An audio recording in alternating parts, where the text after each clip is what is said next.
play Captain Xavier on YouTube and Empire of Adria and loads of other locations. And today's story, as chosen by you guys, is The Cake Incident, which was horribly blown out of proportion, and I was maligned, I swear. This story comes from my days in the Empire of Adria, which is a medieval recreation group I used to be heavily involved in.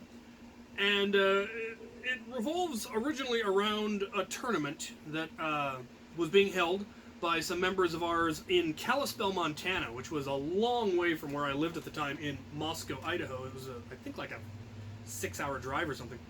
And I hadn't originally been planning to go. It was in the middle of February, and it was what they referred to as their Starving Moon Feast. The folks that were hosting the event, Doom Solig and Dame Seraphine, were fantastic people, some of my favorite people that I've ever known. And I, as it were, rescued them from the realms of Avalon, which was another medieval recreation group that was formed by people who broke away from the Empire of Adria and formed their own organization. And it was not a good organization. And so when I managed to convince Doom and Seraphine to come to the Empire of Adria, where I was Duke, I might have been Archduke by that point, they kind of considered me their version of Moses, having led them to the Promised Land, where people were fun and enjoyed each other and did history and stuff like that. None of which was particularly encouraged in Avalon. Anyway, they were really big on doing historical stuff, actually teaching things and explaining what life was like in the medieval age, which was the goal of Adria, officially. It was an educational group. So rather than only ever showing the happy, the fun, the joyful, the upper class parts of medieval life, they occasionally showed the less pleasant. And their tournament in February, the feast that they held, they referred to as the Starving Moon Feast, because in the middle of winter, especially later in winter, like February, life was kind of hard in the medieval era. Your food stores were starting to run low. There wouldn't have been a lot of meat. It's cold, it's miserable, there's nothing to do. And so that's what this feast was about. Unlike the usual feast that Seraphine held, she was an army cook back in the day, so the feasts she put on were amazing. This one was the opposite of that. It was, a watery broth with maybe some dried vegetables, and there wouldn't have been any meat, and the bread would have been stale, and the whole point was to show what life was actually like, and to give us a better understanding and appreciation of medieval times. And I had never been to one. I think I missed the first one because it was off in Kalispell and was in the middle of February, and I didn't have any way of getting there. But I decided I really wanted to go to this one. It was being held on the 18th of February. It was like 1 degree out. It was cold. But me and my sergeant loaded up in his tiny pickup truck, and we drove to Montana. And when they heard that I was coming, that the Duke was coming, the Crown was coming, it kind of changed things. Because when the Crown visits, even in the dead of winter, you pull out all the stops. You would have provided meat. You wouldn't feed the Duke the same thing you would feed the peasants, or even the local nobility. And so that was it. I kind of felt bad because at first I thought it was going to be damaging the whole prospect, the whole point of that event, of the Starving Moon Feast, of the lesser food and all of that. But they actually really loved it because they'd done it the year before, so most of the members had that feast. They understood that feast. And now they got to see that same feast, but done when a crown unexpectedly decides to show up. And so there was meat. They killed the fatted calf, and so it showed them the difference between normal life and noble life, how exceptions were made, how they would have ended up suffering because they killed a calf so they could feed the Duke, and so it actually added more to it. They felt. I still felt like a schmuck, but I usually do. And so we show up and we have this tournament, and it was loads of fun. We shot archery at below zero. It was fantastic and miserable, and we were very worried that our bows were gonna crack or something. And we fought in the cold, but that's not as bad because you get warmed up when you're moving around. And then we all retreated in, and we had this feast, and it was fantastic. And I got to meet people that I'd never actually met before, because a lot of them, being all the way up in Kalispell, couldn't make it to the events that we usually held in central Washington. So this was their first time getting to actually meet me, and so it was really cool. And I got there were legends about me. I was, the great Captain Xavier, the savior of the Duke, all of this absurd, malarkey that revolved around me back then, and kind of still does now. But it was a lot of fun. The food was actually delicious, even as it was. I think my sergeant had 3 bowls of it, but he was always starving. So, good Lord, what a mess in here.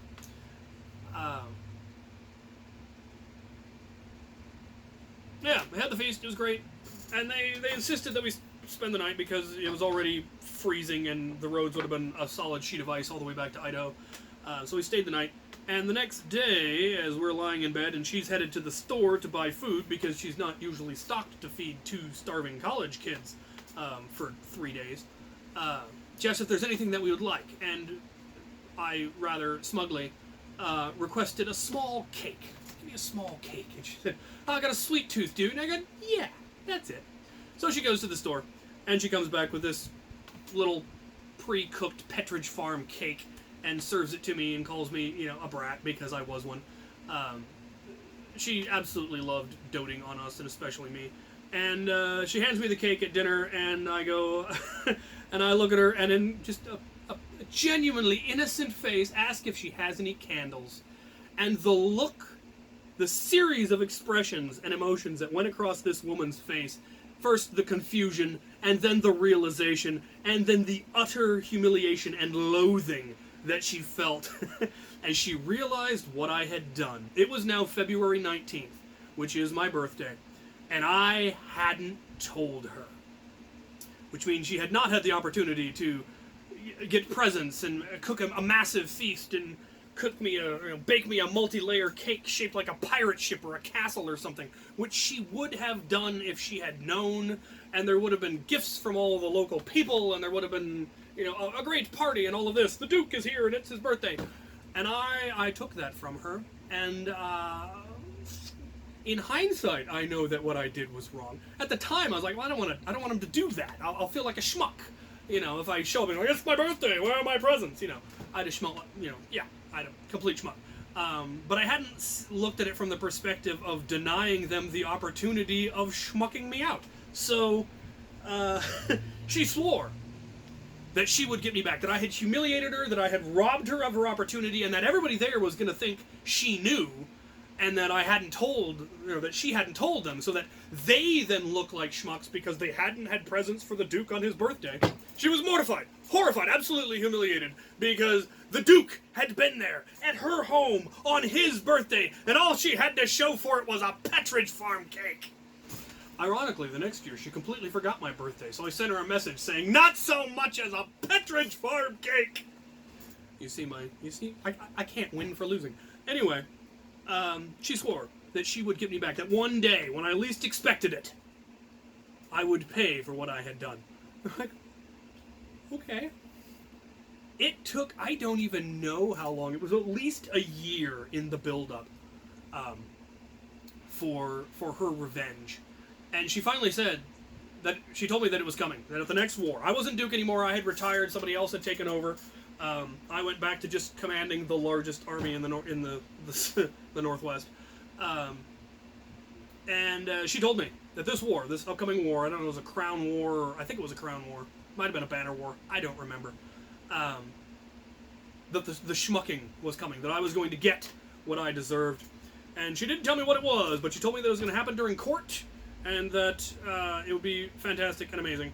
And so I decided if I'm going to get schmucked in court, I'm going to do it in style. So I constructed a chair that I could be carried in on, just for the full ridiculous opulence of it, and ran it by my crew, and they thought it would be hilarious to carry me in on a chair just so that I could be publicly humiliated. They thought that was fantastic. So the time comes, and I get called into court, and my crew pick me up, and they carry me in, and I'm sitting there, all smug, like, what do you want? I'm a terribly important person with important things to be doing. What do you want? And she goes into this long spiel about, I don't even remember all the details, I was laughing so hard. But she presents me with this. It's probably not in focus. But it is a Captain Xavier... See? He can't even stand. It is a Captain Xavier Ken doll that she made, and made clothing for, and put a beard on, and changed the label Ken as Captain Xavier de Normandie, dashing pirate in black. And on the back it says, Chaylo Laurino plays the dashing Xavier de Normandie. Dark and mysterious, out of the shadows he appears. Trembling without even wishing it, your heartbeat begins to quicken, and your soul screams out for him. With this made-with-love fashion action figure, you can play out all of your fantasies to your heart's content. Practice that coy conversation, bat your eyelashes, win his heart, and rehearse your marriage proposal. Disclaimer. This toy has tendencies to fight wars, raid coastal towns, organize armed warriors for battle. This causes long, random periods of absence for which the manufacturer does not express or imply any warranty. Disappearances of your toy can and may happen. If your toy is missing, please place a small cup of root beer and a piece of string cheese under a box held up with a stick. Beware, your toy has high skill levels in tactical warfare. The hilarity that ensued was truly a thing of wonder. There was happening to this, I couldn't say anything. I was completely speechless, which is unusual for me. I had to pick me up, get me out of here, and they tried. They were laughing so hard it took them 2 or 3 tries to get me off the ground, and then carried me out. And yeah, I don't even know how long it took everyone to stop laughing. Absolute madness, bedlam. Good times. I miss those days. Those are some of the best times of my life. But that is the cake incident that resulted in me having my own action figure. Alright, you guys get to vote on the next story. The survey will be down in the description. Your options are the time Captain Xavier defeated an entire duchy single-handedly, the tale of the brass codpiece, or how a deaf boy taught an entire empire the meaning of chivalry. I hope you enjoyed this story. I certainly enjoyed telling it. This is one of my favorite stories from back in the day. There are dozens more we will get to eventually. Yeah. Vote on what you'd like to see next. Let me know what you thought of this story. And thank you guys for watching.